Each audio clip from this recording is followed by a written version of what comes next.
19.5 inches without making sure this opening isn't square, because you're going to put your grill in later, it's not going to fit. These things, there's not a whole lot of play with the grills, right? Yeah.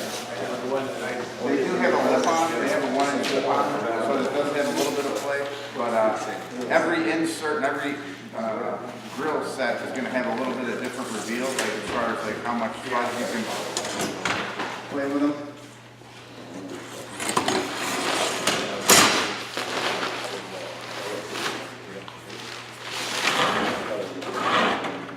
Anybody that's hooked up these grills, though, you can find a grill for $500 up to $10,000. You know what I mean? That'll drop into these outdoor kitchens. The range of price is ridiculous. Are you guys carrying that one grill that you have out? Because it's a really nice. Yeah, the Delta. Yeah. So it had to come back 19 and 19 3/4 from the face. All right, so it was 19 3/4 from the face of the stone. Basically, this Dura-Rock is on the face of the stone, so I can measure back 19 3/4, and then I have to bring another 1/8 of an inch because the thickness of this form is 1/8 of an inch. So I'll go back 19 7/8 just by hooking on to the inside of the form here. You're just going to add 1/8 of an inch more.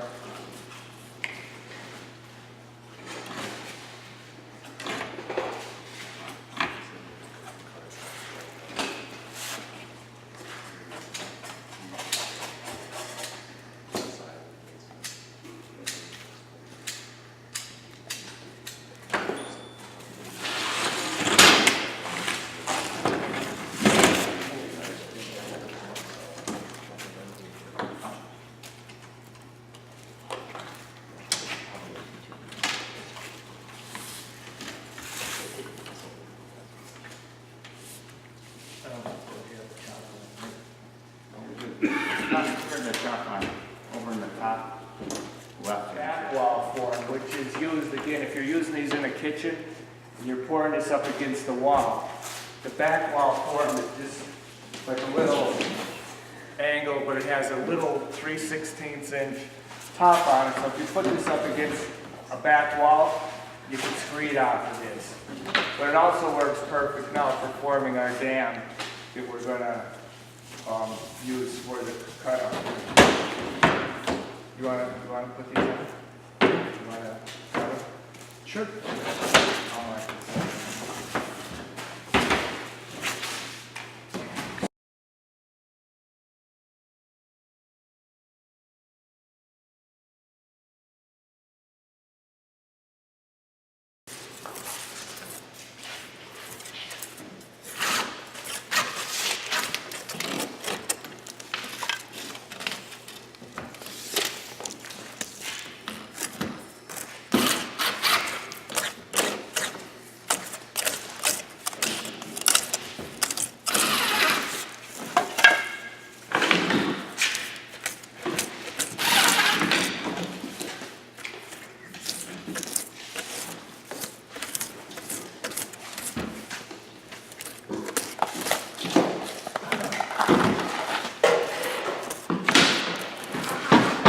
Get some drop-in sinks that don't have this big lip actually, so they almost look like they're flush. We do have a sink for them if you are doing an undermount sink, but it's a lot of work doing an undermount sink. Again, if you look at our website, you'll see there's a video on there that shows how to do undermount sinks with the sink form. But for ease of installation, you can't beat the drop-in. You'll see that this doesn't give us a whole lot of room to play here. There's probably just about 1/4 inch, maybe a little bit more. So we have to make the opening for the sink fairly accurate here. And I think they want to put it over here. So what I'm going to do is I'm going to find the center of this opening and center the sink in with that, I guess. Is that kind of what you want to work? That way you got access to the sink here. This is going to have a little access to it. And the measuring tape.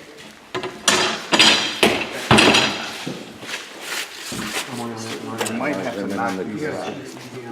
I can always put some duct tape on it.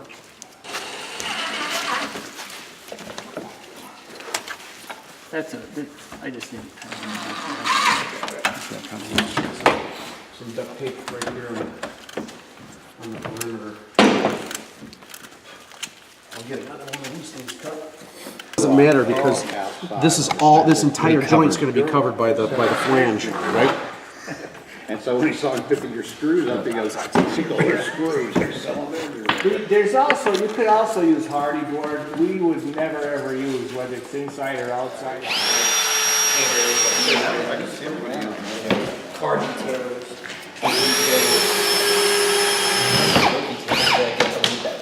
Yeah, man. So they can actually get up underneath it.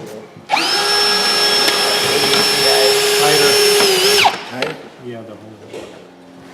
When you put these on, go to the outside of the line, because I've made this a little, this is like 16 and a quarter. I want it to be a little bit bigger than that, so just cover that line.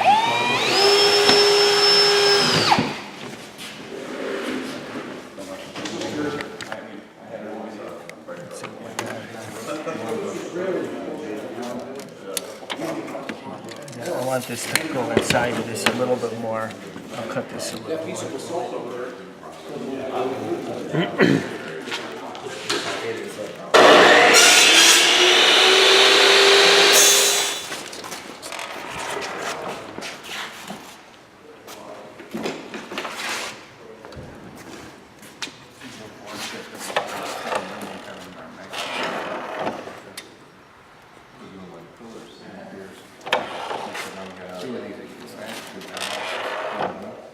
And this one here is, that's only 2 inches of concrete. I took a foam core like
Another reason why mesh is superior to your metal lath and your steel rebar and things of that nature.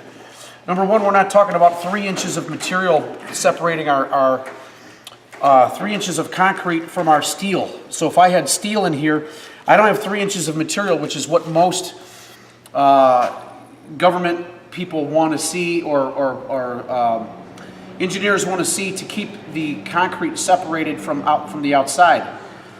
It doesn't matter if it was 3 inches, or in this case less than 1.5 inches, because the metal in an alkaline environment rusts 4 times faster. We don't want anything in our artwork to destroy it or corrupt it. And the last thing we want is that corrosion effect inside of our concrete, creating problems for us. Whether it's 4 years down the line, 5 years down the line, 7 years down the line, we still don't want that. So for the money, it's the spider lath, or I'm sorry, the GeoGrid fiberglass mesh is the way to go. It doesn't cost that much more money to upgrade to that, and unlike steel or metal, the concrete actually bonds to this stuff, and this just gives us the added protection against fractures and cracks. I've used this particular size of a fiberglass lath, and I've done lengths over 30 feet long, and I've yet to have a crack yet. So that's impressive. So use it. Yeah, well, it is. If it wasn't better for your product, if it wasn't better for your finished artwork, then I would say, yeah, you could use whatever you want. But if it was my job, I would be using the fiberglass mesh as opposed to the metal, because metal has been proven decade after decade after decade to fail.